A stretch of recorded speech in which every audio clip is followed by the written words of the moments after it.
Okay, so our next session is with the fabulous, incredible Gus, who's standing behind us up here. And he is going to be talking about LinkedIn stakeholder buy-in and employee advocacy. Welcome, Gus. Amazing. Thank you so much. Thank you so much, Lucy. I really appreciate it.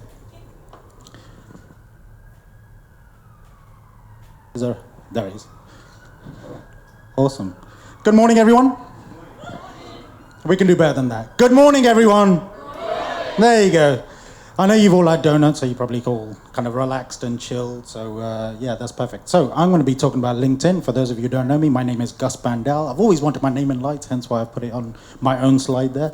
I am the UK's #1 LinkedIn trainer, according to my mum. That's me, mama. Just so everybody knows, to state for the record, since this photo was taken, I've cheered up. That's so taken in the late 70s. So today we're going to be talking about LinkedIn two-way conversation. So I know it's a very grand title, but essentially what we're going to be talking about, what employers can do to help their teams and what employees can do to make the most of LinkedIn for their brand.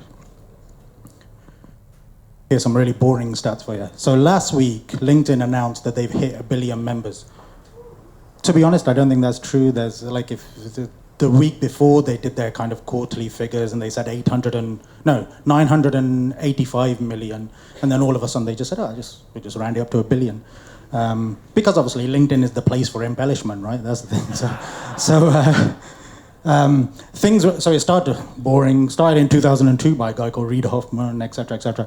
2016, Microsoft bought it, and that's when LinkedIn really changed. It changed from a place where you just put CVs or looking for a job and all that kind of stuff to somewhere where we have conversations. The pandemic really accelerated this. It really became the digital water cooler. It's the place where everybody goes to have chats and talk about stuff outside of work. So, what did we do yesterday evening? Or, look at the lasagna I made last night or whatever, maybe. But it's all about the digital water cooler. It's all about having chats as opposed to the boring B2B stuff. So this is a very simple 4-step strategy for LinkedIn. This is what I teach people in training. So optimize your profile, make it look great, find your ideal clients, use the search box as your friend, create great content, obviously, which we're all doing, and then outbound engagement. Now at this point, when I talk to companies and I say, right, you should do loads of outbound engagement, they say we can't. And I say, why not? And they say, because company pages are shit. Now, I'll put an asterisk there just in case. We can sign that, can't we? Yeah, cool. So, rubbish. Company pages are really difficult to get traction on, and it's really difficult for a brand to really grow. So what I encourage is for employers to help their teams grow their personal brands. Get your team together. If you've never seen the Avengers, this joke makes no sense. But basically, get your team together. You all fight together for a common cause to grow your brand, to grow your business, to make lots of money, and to make sure, ultimately, you don't get fired. That's the main thing. So, in the world's shittiest game of blankety blank, team blank. Now, what is employee advocacy? For those of you who don't know who blankety blank is, by the way, just ask your parents. It's a very old game. Now, team blank. So, employee advocacy is all about teamwork, having pride in your work, having a good team ethic, and becoming a team player. And this is something that bosses should encourage their teams to do. Common objections from both employers and employees. Why should I? I don't want to post on LinkedIn. I don't get any traction. What's the point? I'll take my salary and just go home, etc., etc. I hear it all the time. I get employed by teams and corporate bosses to go in and talk to their teams, and the boss is like, well, the team wanted it. And when I speak to the team, they're like, yeah, the boss wanted it. I was like, somebody's bound to want it. LinkedIn. So obviously I'm the UK's #1 LinkedIn trainer. LinkedIn is, I think, the best social media platform. Simply, especially for B2B, but especially for personal brands and company brands to grow. So we'll start with a top-down strategy to start from the bosses. Obviously, there's a waterfall. It's a brilliant analogy. I appreciate that. So top-down strategy. I should be pointing at that. I'm pointing. Anyway, if you're a boss, if you're a team leader, if you manage a team that you want to get them to get better at LinkedIn, empower them. Empower them to create their personal brands and to grow their personal brands. LinkedIn is, like I said earlier, it's a digital water cooler. It's the place where people can have conversations. It's the place where people get to talk to each other and really get to know each other. But it has to come from the top. You have to encourage your teams to be great on LinkedIn and grow their individual brands. You should invest in training, and obviously, Luan kind of alluded to this earlier. It's about making sure that you set boundaries, you understand what your team are doing, but also empowering them to actually learn how to use the platform and use it well for the growth of the brand. Try and build it into their working day. Me personally, I kind of spend all day, every day on LinkedIn, but when I have teams, when I speak to teams, I normally say 15 minutes, 20 minutes every morning, just go on, scroll, browse, breeze through the feed, engage with people, talk to people, etc. Every little click, every little stop, every little comment, etc. works really well for individual brands, and it gets more eyes on your profile, but also the brand itself. And then finally, add it into the infrastructure, your daily infrastructure. For example, your email signatures or your business cards, or when I click on Meet the Team on your website, when I click on somebody's face, I want to go to their LinkedIn profile, for example, rather than an email address or a phone number or some crap like that. So empower your team, invest in training, build it into the working day, just a few minutes a day, and add it to the infrastructure, your company infrastructure. And we've all heard the saying, what if they leave? I think it was a Richard Branson quote, what if I train my team and they leave? And he said, well, what if you don't and they stay? So you want your team to be good, right? You want your team to grow. Hopefully you trust them. And if you trust them, you'll be happy either way. You're happy they'll stay because obviously they're great at what they do, or you'll be happy that they've left and they're going to leave and find something else, and you've empowered them to do that. Using LinkedIn, you very quickly discover who your team players are. If one of your team says, I don't want to use LinkedIn, I can't bother, they're not a team player, sack them. So, and that's the way I look at it. And that's kind of, I say that to bosses all the time, because it's very apparent who is not part of the team, who doesn't want to be part of the team. Those people that just take their salary and go home. I used to work for a local authority, that's exactly what I used to do. And then workplace culture.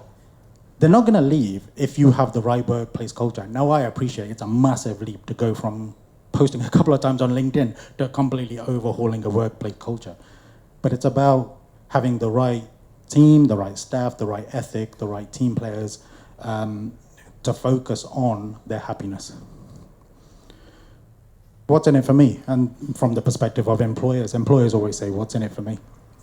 Again, in the second round of the world shittest game of blankety blank, brand blank. Now, growth, exposure, reinforcement, health. So obviously, it's about getting your team to help your brand grow.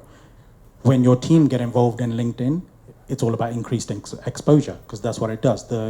What I call the octopus tentacles go through the network and kind of suck people back into personal brands and company brands. It's all about reinforcement. People saying good things about the company, the more people that say, the more people listen. And then brand health. It's all about assessing your brand health, making sure that the company are good at what they do and they have a good kind of public persona, public vision. Now, we're going to talk about what employees should be doing. One lesson here. When I was doing this presentation, I went to Google and typed bottom-up images. Don't do that. So lesson for you. Now, so that's the snippet for TikTok, by the way. So it's all about the employee advocacy program. If you're an employee, you want to be part of the story. Okay, it's very important to be part of the story, to be part of the team, etc. You want to take pride in your workplace. Like I said, people don't want to use LinkedIn. They're not using LinkedIn. They're not talking on LinkedIn, etc. They don't take pride in their work, to be honest. And again, I know that's a massive leap, but it's about being an important team player, and it's the one usually who shouts the loudest that gets to do the internal advocacy, the ones that get promoted. You know, when people get promoted ahead of you and you're like, oh, that guy just talks too much. Exactly, that's what they do. And that's why the shy ones don't get anything. So it's all about being the best you can be on LinkedIn, and obviously being a team player, helping your team, helping your company, help your colleagues, etc. Just a few quick things you can very easily do. If you have a company page and you're an employee of that company page, the most important thing you can do is comment. So this is in order. If you have a team and you have a company page, get them to comment on the post. That's the number one thing. The second best thing to do is like. The third best thing is repost with thoughts.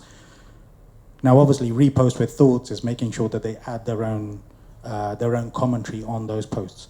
It's really important to do that. If you're a team player and you want to be part of the team and you want to share, and you're proud of where you work, etc., comment, like, repost content with thoughts. What you want to do is grow your own network. A lot of teams that I speak to are all connected to the same people. They'll go to networking events and just connect to the same people. And all of a sudden their networks are the same, but then they engage with each other's content. And they're just speaking to the same people, kind of thing. It's just, what's the phrase? Pissing in the woods? I don't know, whatever. But you're just talking to the same people over and over again. You grow your network with different people. Hopefully all of you should be talking to each other and connecting with each other, etc. And that'll be completely different to your teams back in the offices, etc., because they're meeting different people and going to different events, etc. But when you engage with each other, again, the terrible analogy of the octopus tentacles go through the audience and suck people back into you, okay? How many people run a team or a company here or their own, yeah? Do you have your own hashtag, for example? Yeah, I think it's really important to have your own hashtag and particularly get your team on board to use it. I think that's really, really important. And again, because when people search for it, when people know it, that's what people are looking for. If you type in the hashtag, the UK's #1 LinkedIn trainer, all my content comes up. Does anybody know who this is? Tell me. Shout. Richard Branson. Yeah, very good. Brilliant personal brand. Obviously got more followers than Virgin. Virgin is his company, for those of you who don't know that. He's a brilliant personal brand. He's a brilliant advocate for his company, but he empowers his team to make sure that they're all sharing his content, talking about him and all that kind of stuff. But his personal brand talks about him owning an island or being the modern day Phileas Fogg. There's a lot of Gen X references here. So, but around the world in 80 days in his hot air balloon and all that kind of stuff. But a brilliant personal brand. Now, when it comes to teams, do we know who these people are? Ronaldo and David Beckham, yeah, cool. Brilliant team players. Now, they shout the loudest. Now, Ronaldo is slightly different to Beckham because he's one of the world's best players. He just wants to focus on being the best. David Beckham was never the best in his team, but he was the one that married a Spice Girl and wore a sarong on the beach and had different hairstyles every day and all that kind of stuff. And we know that. He grew his personal brand, which then got him to go and play for a proper team, LA Galaxy. So, any Man United fans in the house? Yeah, my condolences. Now, brilliant personal brands. Does anybody know who this is? Captain Birdseye, yeah, absolutely. Now, for those of you who are Gen X, you probably remember him like that. So, this is one of the biggest speaking gigs of my career, and I always wanted to speak at Social Day, and I was like, I've got to speak. And when I thought about this, I never thought that I would have a slide with the old Captain Birdseye on it. It's so strange. But it's a brilliant personal brand, and obviously, he doesn't make the fish fingers, but it's a face. Every company has a face. So my point is that if you are either an employee or an employer, you should get your team to be the faces of that company. The old cliche, we all know it, people buy from people. The reason it's a cliche is because it's true. People buy from people. And this is where LinkedIn works. It's the digital water cooler. It's where we get to know one another. LinkedIn is the path of least resistance. If you use LinkedIn properly and you're an employer or an employee, it's all about leads, clients, exposure, and candidates. It's basically putting your best foot forward. It's basically making sure that you bring inbound leads. It's about your clients doing their due diligence and kind of learning about the individuals and the company, etc. It's increased exposure if your team are all involved. And candidates as well. The earlier slide, what if they leave? Cool, let them, because loads of people think we're great. So we'll replace you, no problem. So it's the path of least resistance. LinkedIn is the one place, it's like a mini website. It's the one place where people can do their due diligence and learn about you and learn about the team and learn what a great workplace culture you have. Tools, forget that. If you manage a company page, you go to your analytics right at the bottom, there's a little button that will say create a lead form. Create a lead form. You know, quite literally, people can get started. Not for me. People can get started, just send you an email, just learn more about your company, for example. It's really easy to set that up. Community hashtags. Now, obviously, as you can see, for those of you at the front, I very self-indulgently follow my own hashtag, but it's great. But as a company, you should be doing the same thing, and you should be encouraging your teams to follow a company hashtag as well. So set up a company hashtag, all use it, all talk using that hashtag, etc. It grows your brand. For those of you who manage company pages, notify your employees. Every time you post on LinkedIn, click the 3 dots, click on notify employees. All of your employees get a notification to say, hey, here's some content, which is essentially saying, you better engage with this, otherwise you're going to get sacked. That's the long and short of it. So notify your employees. And then grow your followers. Encourage your teams to invite their connections. Now, if you lead a team, or you're a boss, or you're an employer, one of the important things here, if you're sending your team away to events and networking, etc., and they're connecting to lots of different people, get them to invite those people to the company page. Because quite frankly, if your team ever leaves, they're going to take all those followers with them. So make sure that you encourage and empower your teams to invite people to your company page. Now, this is a little bit basic, but check this. Everybody should be connected to their company page. So if here in this box where you see my logo, if you see a little like this, the blue and gray skyscrapers of death, as we call them, if that's what you see, it means your personal profile is not connected to your company page. The simplest, easiest thing to do, click on the pencil, just make sure that all your team, all your employees are connected to the company page. Now, this might be a little bit basic for this audience. However, I'm going to go through it because I think it's the most important thing on LinkedIn. I have something called the famous Gus Bandow LinkedIn headline template, which is basically what, who, how, why. So I can guarantee I can look through roughly around 50 or 60% of your LinkedIn profiles, and it will say crap like managing director at XYZ company or marketing manager at ABC Limited or whatever. It's dull, right? It's boring. Nobody gives a shit. So basically, tell the world why you're great. What do I do for a living? Who do I do it for? How do I do it? Why should you work with me? Okay, nice and simple. You got 220 characters to do it. It's the most. Your headline on LinkedIn is the most important thing you can change. But most importantly, tell people who you work with and why they should work with you. Okay? And then your about section, it's just an extension of your headline. Same. If you go to my about section, it's all in kind of bullet points, etc. What do I do? Who do I do it for? How do I do it? Why should you work with me, etc. Now, I love this because I said this, and it's a quote, hence why I put my name on it, because I'm that arrogant. Now, feel free to take screenshots. LinkedIn is the only place where you get to curate your own audience. Now, earlier we talked about kind of engagement and trying to do outbound engagement. LinkedIn is the only place where you can find people and connect to them. Everywhere else, Facebook, TikTok, Instagram, etc., you have to wait for people to follow you. And do you remember the old follow for follow on Instagram? You all remember that? Yeah. Rubbish. Terrible idea. Weirdly, that's what works on LinkedIn. What you want to do is do the outbound research, the outbound engagement, the outbound reach. Just click on the search box, search for whoever you want to find, whether it's marketing managers or bosses or C-suite or whatever it may be. I don't know, goat herders or whatever. There are 330 goat herders on LinkedIn, by the way. That's an aside. Don't worry about that. But anyway, LinkedIn is the only place where you get to curate your own audience. You get to do the outreach. You get to connect with them. When they accept, you have the perfectly curated audience that should listen to exactly what you're talking about. You should get your team to do that, to build their teams, and then obviously invite them to the company page. But also, you should do that as the bosses, the CEOs, the heads of companies, etc. The bell feature.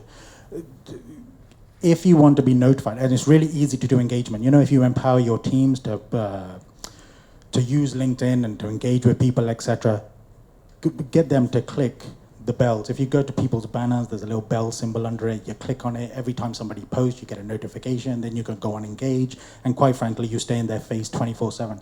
That's what I do. Quite frankly, I engage with people until they either buy, die, or tell me to go away, as they say. I think that's the right phrase. Very quick note on content strategy, what your teams should be doing. Anybody remember Adrian Mole?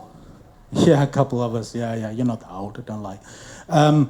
So Adrian Mole, from my childhood, wrote a diary. LinkedIn is the Adrian Moleification of social media. It's where people go and treat it like a journal, tell people about their lives. So the very simple, the very easy content strategy is go and tell people about what you're doing. How many people have posted about being here today on social media today? A few, great. Because it's storytelling, right? And it's about telling the world where you are, what you're up to, what you're doing. LinkedIn is the best place for this, because we love this. Because quite frankly, most of the audience on LinkedIn are voyeurs. We love looking at other people. We love seeing what people are doing. You know, now coming up to 1 billion members on LinkedIn, only 1% of people post consistently. And that's, according to LinkedIn, consistently is once a week. So just by posting once a week, you're better than 99% of the people, of the 1 billion people on LinkedIn. So do that, post at least once a week. And treat it like a diary, journal. My advice is, every Friday, talk about what you've done this week. Monday I did this, Tuesday I did this, Wednesday I did, whatever. Went networking, made a lasagna, etc. I don't know why I mentioned lasagna, I don't even like it. But anyway, social selling index, a couple of slides left. LinkedIn.com/sales/SSI, your social selling index. Just go there. If you're logged into LinkedIn, go and check this out. It tells you, take it with a bit of pinch of salt, but basically it tells you how good you are at LinkedIn and how much you should use it. As you can see, in my team, I'm number one, great, but I'm a team of one. That's why it says one of one. But anyway, top 1% in my industry, top 5% in your network. It's got a number. Again, take it with a bit of pinch of salt, but it does tell you how good you are at LinkedIn. So basically, what I suggest is gamify it. If you're a boss, tell your team, go and look at your SSI score, then engage and post and comment and speak to people, etc. And go check it again in 3 months time. And maybe the one with the highest SSI score gets a prize or something like that, etc. It's great. Gamification is really good to get your team to actually do stuff. But it's all about the compound effect. It's all about the incremental changes. Today, change your headline. Tomorrow, write a post. The next day, connect with 5 new people, etc. The day after that, check your SSI score. But it's all about a long-term content marketing strategy that will help grow your brand and grow your business. You don't need a summary. Just 20-minute talk. But anyway, generally, company pages are shit, but employers should empower their individual team members. Starts with a top-down strategy. Employees should focus on being team players. LinkedIn success is the path of least resistance.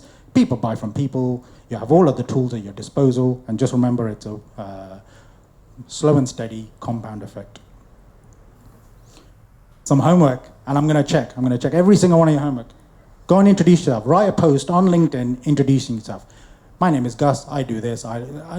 In my featured section, I have a post which basically says, my name is Gus, I love doner kebabs, I support Liverpool FC. By the way, I've got 25 years of marketing experience. So go and do that. I've added a selfie to it. Use your company hashtag or whatever it may be. Go and do that on LinkedIn, and it's great. You'll see, particularly if you add a selfie, you'll get loads of interaction, in theory. And that's me.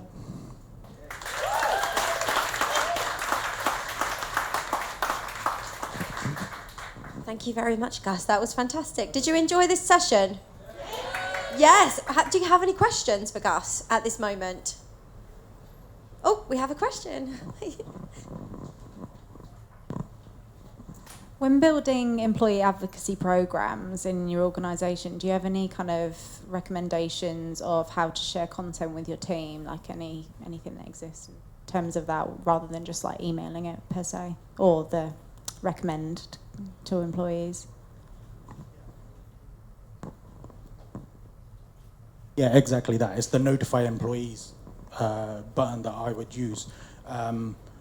if your employees are on board, so there's a couple of things that I would do. So first of all, I would get all the employees to click the bell of the company page. So that's the very first thing to do. So they would all get notifications every time your company page posts. Now, in particular, so what I recommend, so if a company, the optimal amount to post on LinkedIn is roughly around 2 to 3 times a week. So if your company page is posting 2 to 3 times a week, what I would do is pick your best, either the post that you really want amplified or the best performing post and click notify employees. So that's the way I would do it. I think when it comes to email instruction or just kind of, shouting across the office, hey, go and like this post, etc. Most people ignore it. Most people say, I'm just gonna make a cup of tea first or whatever, and then they're gone, kind of thing. So, but give them the notification. So get them to click the bell of the company page, and then once you've published content, click the 3 dots, notify employees. Everybody should get a notification. So technically, they get 2 notifications, basically. And if they ignore them, sack them. So, yeah. Any other questions?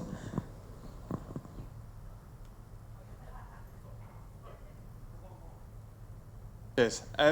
Following up on that question, actually, so we've used third-party tools to try and encourage advocacy and sharing of content, and not just engagement. So obviously, like, go blue in the face telling everyone to like the fucking posts and share the post and comment on the post. Sorry for swearing. But in terms of actually creating their own content and writing and sharing pieces of content that might be on the website, a case study, a blog, whatever that might be, we struggled with getting them to share pieces of content that we thought would be of benefit, that's not just sharing what we're doing. Does that make sense? To try and get them to actually share to their audience organically and be more engaged generally. Yeah, so to answer that question, so what I would suggest is the team should be empowered. So first of all, you shouldn't be using third-party tools, but I don't own LinkedIn, so I couldn't care less. But the terms say you shouldn't. However, be very, empower the team. Let them post what they want. So the whole Adrian-molification, like get them to treat it like a diary. Like, what have you been doing this week? Like, why don't you tell everybody? Instead of having a team meeting, tell us on LinkedIn and we'll know what you're doing. Like Monday I went to see a client, Tuesday I went networking, Wednesday I did some training, whatever it may be. So in my opinion, it's about, so rather than telling them what they should post or suggesting what they should post, encourage them to decide themselves. Because it's all about empowering them to grow their personal brands. And sometimes what the company are putting out doesn't necessarily align with the, if it's very professional, staid, boring content, they might think they're really funny, and they might think, oh, actually that content doesn't suit me, or vice versa. So I would suggest empowering them and giving them a kind of a range of content rather than saying, hey, just do this. Does that make sense? Yeah, cool. Well, Gus, thank you very much. That was a fantastic session. Thank you. And Gus will be around all day, won't you? To answer your questions if you have any more, if you want to have a chat with him. What a great session.